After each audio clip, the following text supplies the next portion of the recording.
Shalom, salam makan sehat. Iman makin bertambah dan kasih terhadap orang lain makin kuat. Ya, itulah tema MTPJ minggu ini. Bacaan diambil dari 2 Tesalonika 1 ayat 3 sampai 12. Nah, perikopnya sebenarnya adalah ucapan syukur dan doa. Nah, tema ini diambil dari ayat 3, saudara. Bunyinya seperti ini. Kami wajib selalu mengucap syukur kepada Allah karena kamu, saudara-saudara. Dan memang patutlah demikian, karena imanmu makin bertambah dan kasihmu seorang akan yang lain makin kuat di antara kamu. Ya, Paulus dan kawan-kawan mengucap syukur karena iman jemaat Tesalonika bertambah dan kasih seorang akan yang lain makin kuat. Indikasi iman jemaat bertambah adalah apa, saudara? Yaitu tetap teguh, tidak goyah dalam penganiayaan dan penindasan. Ini disampaikan dalam ayat 4 ya. Dan Paulus melihat ketika iman makin bertambah, kasih seorang akan yang lain makin kuat, saudara. Kalau dalam terjemahan lama atau King James Version atau yang literal diterjemahkan melimpah-limpah, abound gitu. Ya memang harus demikian ya. Jadi ketika iman bertambah, maka manifestasi iman itu adalah kasih juga bertambah. Itulah hubungan antara iman dan kasih. Iman semakin kuat, kasihnya juga semakin melimpah. Iman memang gak kelihatan, saudara. Iman itu dalam hati. Iman itu tentang percaya. Iman itu dasar, pondasi. Ya, pondasi, saudara. Jadi segala sesuatu kalau nggak ada pondasinya ya gampang roboh. Jadi kalau kasih tidak didasari iman, kasihnya gampang roboh.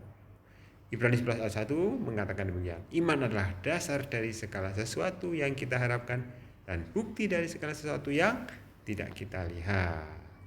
Sedangkan kasih itu kasat mata ya, bisa dirasakan, saudara.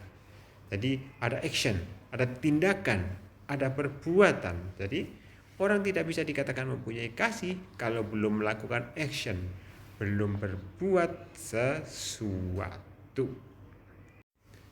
Jadi bagaimana agar kita ya bisa mengasihi berlimpah-limpah, mengasihi seperti kasih Allah? Ya tentu saja seperti tadi ya, kasih harus dibangun di atas dasar iman agar tidak mudah roboh, saudara. Nah, kita bisa lihat di dalam 1 Petrus 2 ayat 5 sampai 8 ya. Bunyinya seperti ini. Justru karena itu kamu harus dengan sungguh-sungguh berusaha untuk menambahkan kepada imanmu apa? Kebajikan. Jadi menambah iman adalah kebajikan. Dan kepada kebajikan pengetahuan. Dan kepada pengetahuan penguasaan diri.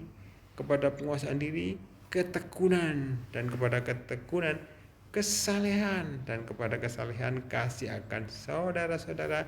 Dan kasih akan saudara-saudara akan semua orang. Jadi ujung paling tinggi adalah kasih kepada semua orang. Ini berlapis-lapis, saudara. Jadi dikatakan menambahkan imanmu, apa yang ditambahkan? Kebajikan. Disebut lagi kebajikan pengetahuan, penguasaan diri. Ini adalah bangunan ya, seperti bangunan. Fondasinya iman, di atas iman ada kebajikan, dari kebajikan ada pengetahuan, dan seterusnya sampai ujungnya paling tinggi adalah kasih kepada semua orang.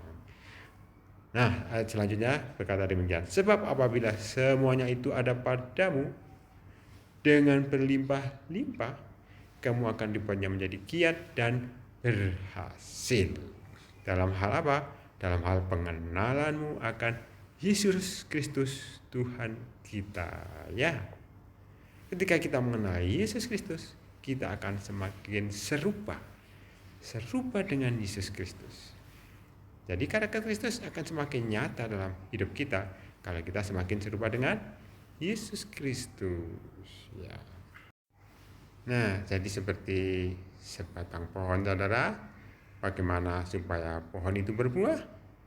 Tentu harus disirami akar, karena makanannya dari akar, itu paling penting. Tapi selain akar, batangnya, rantingnya, daunnya juga perlu dipelihara supaya buahnya menjadi lebat. Sama seperti tadi, ya, iman itu harus disiram, karena disitulah nutrisi masuk, saudara.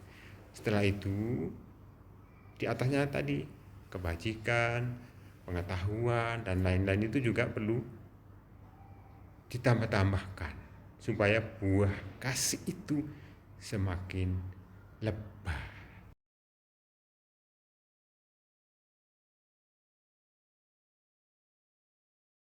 Tuhan Yesus memberkati saudara.